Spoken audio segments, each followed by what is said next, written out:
Right, we're not going to be very long because the rest of the students are actually preparing for the tests. The March tests, controlled tests are in full swing.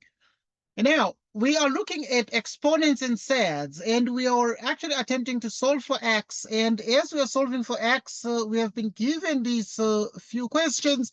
And now we need to solve for x given x to the power 2 over 3 equals 4. Right, so what answer or answers did you get to the first one, Senulu?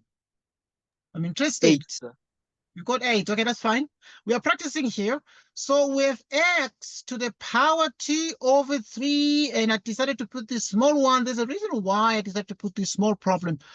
There I got it from a worksheet that was set in Cape Town in the Western Cape for some students a couple of years back. And now it was in 2017 to be specific. It was a worksheet for the FET students in the Western Cape province. But now, if you look at these, what is the solution? So yeah, okay, I understand you got the answer there. Let's just do it together. So there are a couple of ways to do this question. But first things first, you need to first remove the base of the exponent. So if you have x to the power 2 over 3, you cube. And then if ever you cube the left, you also cube the right. And this is therefore x squared equals, because now if you cube like that, what happens is these 3 cancels, and if you cube 4, you get a 64. Okay, that we know so well. And right, so the next thing is now we have x squared equals 64, a very nice little problem. So if you have x squared equals 64, what then is the answer to this here? So, right, we continue to solve this, but to solve this in detail. Right, if you have x squared equals 4, then what we do is we apply the square root on the left, and we apply the square root on both sides, the left and the right, and you put plus or minus like so. So that x, therefore, is plus or minus, right? The square root of 64 is actually 8. So there are basically 2 solutions to this. So you can actually, therefore, say hence. As a consequence, you can then say hence. What we then have is that x is equal to 8 or x is equal to minus 8. And these are the solutions. X equals 8 or x equals minus 8, and these are the solutions. So as a consequence, we have solved this. I know there's a chance of students leaving out one solution, because some students can just come here, and that is the trick with this, because it becomes a square. So square equations are quadratic equations that need to have 2 solutions at most. So in other words, here, when some students will just look at this and be like, okay, it is x to the power 2 over 3, and then this is 4, and then the student is going to come and say, okay, if it's 2 over 3 like this, you can raise it to the reciprocal of this and say 3 over 2, and raise it to 3 over 2. Some students will just do this. And then the students will come and say 2 cancels, 3 cancels, and then they'll go to their calculator and say x equals 8, you know. But now the actual problem with this is the minute in mathematics the students do this, it's an error. Right, so this solution, it's a solution in error. Why? Because there is a 2 like this. So in mathematics, when you raise x to 1/2, it becomes a square root. The square root means we need 2 answers. We need a plus or minus solution there. So, and hence that is why the best is to make sure you first eliminate the bottom, have a nice view of the problem, and this is x squared equals 64. Every x squared problem needs 2 solutions because it's x squared. Right, why? Because there are 2. If you say there's the square of a given real number x, the square is 64. How many real numbers can you square to get 64? Okay, 8. Yes, 8 squared is 64. What about minus 8? Because also minus 8 If you square minus 8, you also get plus 64, because if you square negative, you get a positive. So obviously, inevitably, there are two solutions to this particular question. So yeah, it's something to just be very careful of and to note with great caution. So we look at the next problem. 3 to the power x. 3 to the power x. Right, into x minus 5 is less than 0. 3 to the power x into x minus 5 is less than 0. Now let's look at this one. Now this particular one is a very, very interesting question. Right, so I know that Cyril was trying this one. What do you think, Cyril, of this particular question? They can ask you this one, but yeah, stupid question in question 1. They can ask you this in paper 1, you know? So if they ask you in the first paper, you told me you're a little bit stuck with it. I mean, I know that is a very interesting one, but also it's a very nice little problem. So your take on this particular question, Cyril? What would you do in matric? You walk into the exam and this question is there. Question 1, there's always an inequality, less than 0, greater than 0, something of that sort. It's always there. And they give you these. Now, what do? Do you just leave it and throw away the 3 marks that will cover this, or what? Because No, sir, I tried. you try. But when I tried, what I Yes. do, Yes. you were supposed to equate them to 0. Yes. So you take the inequality, take Yes. both of the variables with x, and then you equate them to 0 using the inequality sign. Yes. But Okay. then after that, I didn't know what to do, because I the understand. 3x, I don't know how to solve 3x Yeah, you to get. the power of x. I don't know how Yes. to So solve 3 to the okay. power of x. Yeah. Excellent stuff. I like your approach. So you first get the critical values. Right. So the critical values are, you're right, are obtained when we change the inequality to an equal sign like this. And now we write critical values because the examiner cannot just see less than 0 and then equal to 0. What is happening here? Right. So 3 to the power x, then is 0, or and then we have x equals 5. Okay, so this is sort of the approach. But simultaneously, we know that the exponential function cannot be 0. So this 3 to the power x can't be 0. So if ever we multiply these two and get a 0, it means this particular one, because if multiply two things and get 0, well, it's either the first one is 0 or the second one, second expression is 0, or they're both 0, because 0 times 0 is 0. Or if the first one is 0, it's 0, the second one might not be 0, and the 0 times whatever is going to be 0. Or whatever times 0 is going to be 0. In which case, then we are dealing with a situation where 1 is 0 or they're both 0. But 3 to the power x, there's no way you can raise 3 to the power something and get a 0. It's not possible. Okay, because of that, we then say the exponential function is never 0. So meaning that x can be 5, because if ever x is 5 here, 5 minus 5 is 0. And therefore 0 times 3 to the power x is going to be 0. So the possibility of x being equal to 5 is really a very correct assumption in mathematics. So this x equal to 5 becomes a critical value. So meaning that we have only one critical value of this problem. If you have only one critical value of this problem, what do we do now? Because then we need to put it here. We need to put it on a number line. Because now we normally draw a little parabola, but this one is not quadratic like the problems they normally bring in the matric syllabus. So normally, obviously, one can cram in matric that they normally bring the quadratics. So we're going to put a 5 here, putting the 5. So we're going to study what happens to the left and to the right. So let's take a number that is to the left of 5, smaller than 5. What number is smaller than 5? A number smaller than 5, for example, and then you put here 3 to the power x into x minus 5. Right. So a number smaller than 5 can be what? For argument's sake, 0, for example.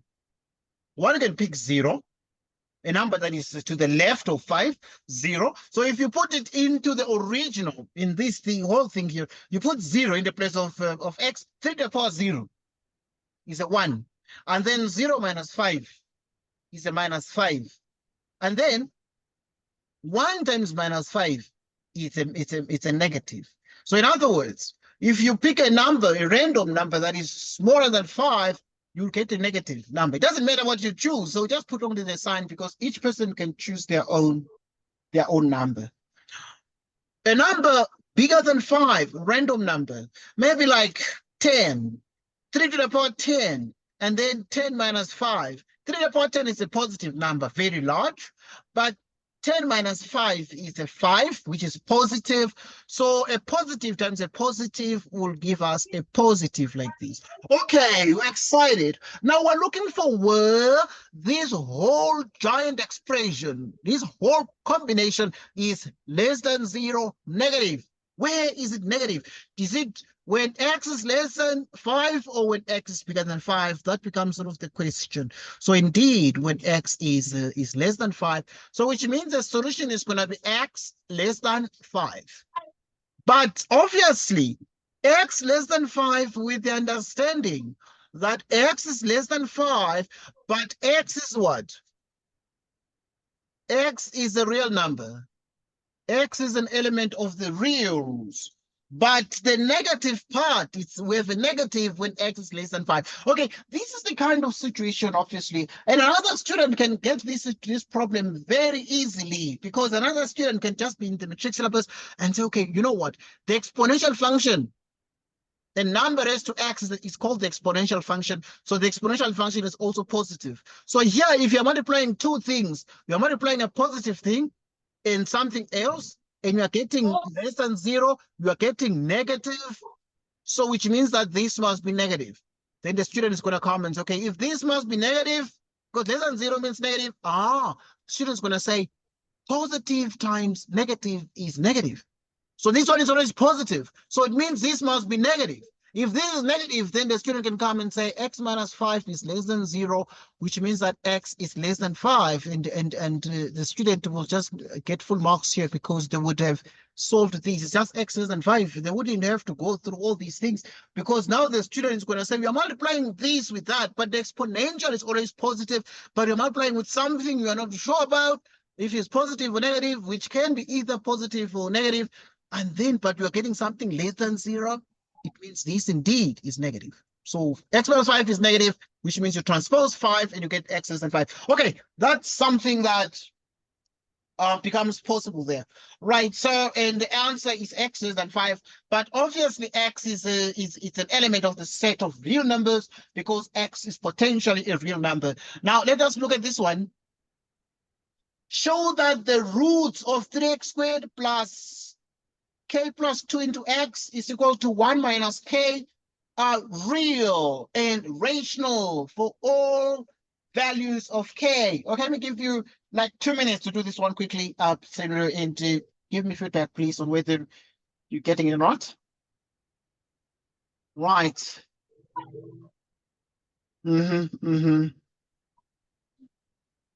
Please let me know when you're done.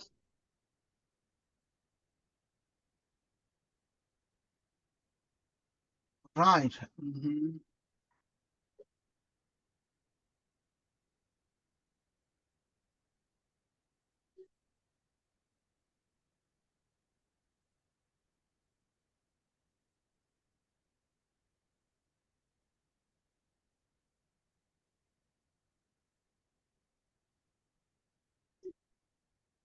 Right. So we have 3x squared plus k plus 2 into x equals 1 minus k. Solution.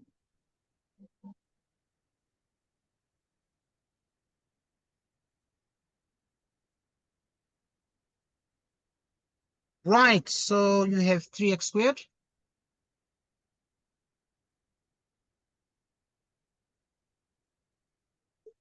3x squared plus K plus 2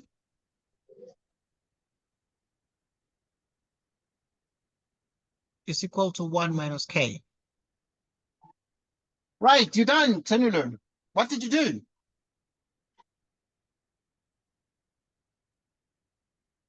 Right, so we have 3x squared plus K plus 2. Because the video is going to have a lot of quiet parts, and that is why I need to communicate, because if I don't talk, the video, when you watch the video, there are times when it's just going to be quiet because no one's going to be talking there. And you'll be like, okay, is the video on or off, you know? So now that's the reason why there's to be just somebody talking here to make sure that when somebody watches the video is having sound, the sound. Right, so what is A here, Celulo? It is 3, sir. B is what? B is K plus 2. C. 1 minus K. 1 minus, yeah, 1 minus K, but it is a negative. Okay. Yeah, because obviously, see, it is 1 minus K on the right, but if you transpose it to the left, Other then, side. yeah, it actually attains a negative. Side. Yeah, and obviously I just decided to keep the negative there, but yeah, it doesn't really matter what you do. Right. I mean, it can be, another student can say you can multiply through by the negative here. And the negative and negative is positive, getting K minus 1. So C can also be K minus 1. So K minus 1 is also correct. Right. So now, as a consequence, delta becomes B squared minus 4A what? C in the third part. It is B squared minus 4AC, which means that delta equals B. What is B? It is K plus 2.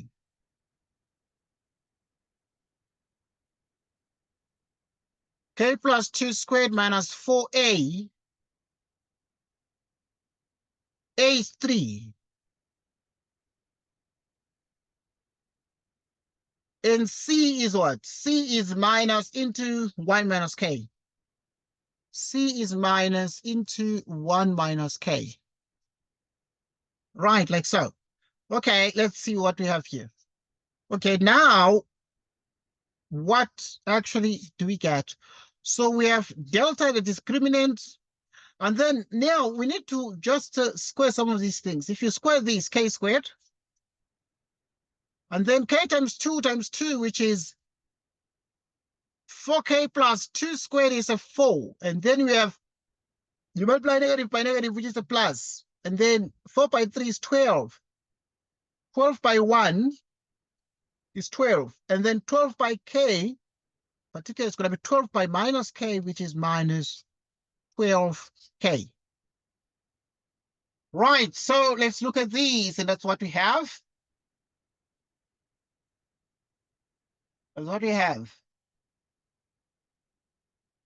So which means, therefore, you have delta equals K squared. So we have 4K minus 12K, which is minus 8K. 4 plus 12 is what? It's exactly a 16. Right, so that is number 3. So we have delta, which equals K squared minus 8K. Right, check that is minus 8K plus 16. And this is, you can factorize this. Factors of K squared. Okay, it's a perfect square, this. But factors of K squared are K and K. Factors of minus 16 are minus 4 minus 4. Right, so factors of plus 16 become minus 4 minus 4.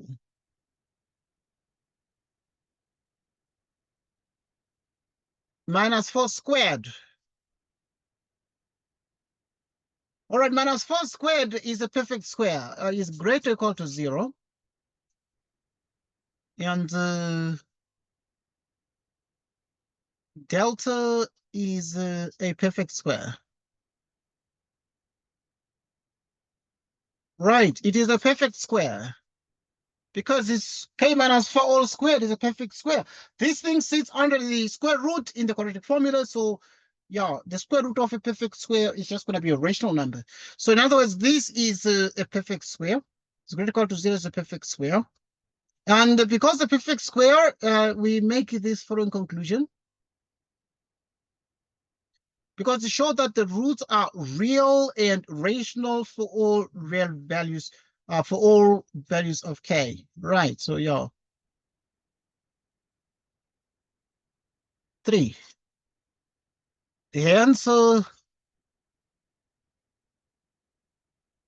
the roots are real.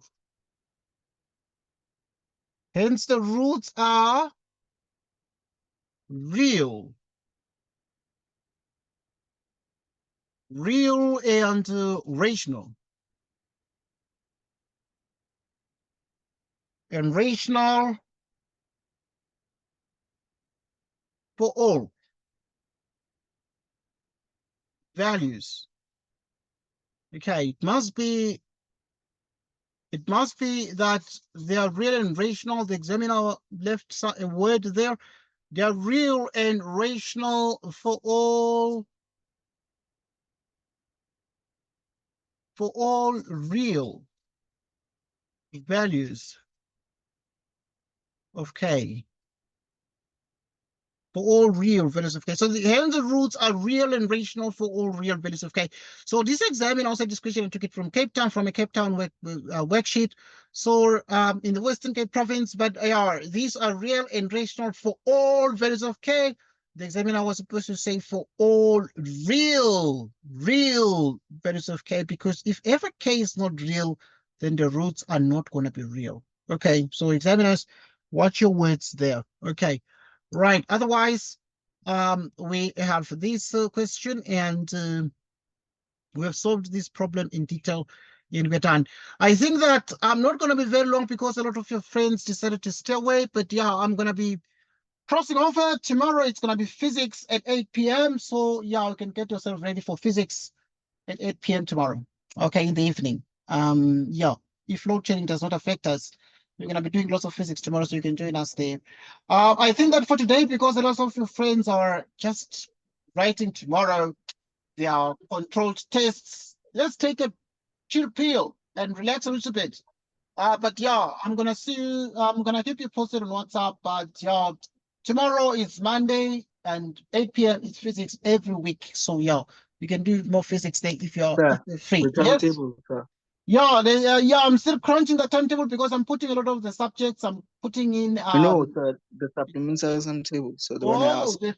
the sub. Yeah, I'm gonna get it for you because available. Just that for some odd reason, it has just been slow for me to get it, but I'm gonna get it for you. Okay, yeah. Tomorrow I'll make every effort to get it because it's there. It's available. Okay, I just need to just locate it. That's all. Yeah. Okay, sir, can I Yes. ask you something?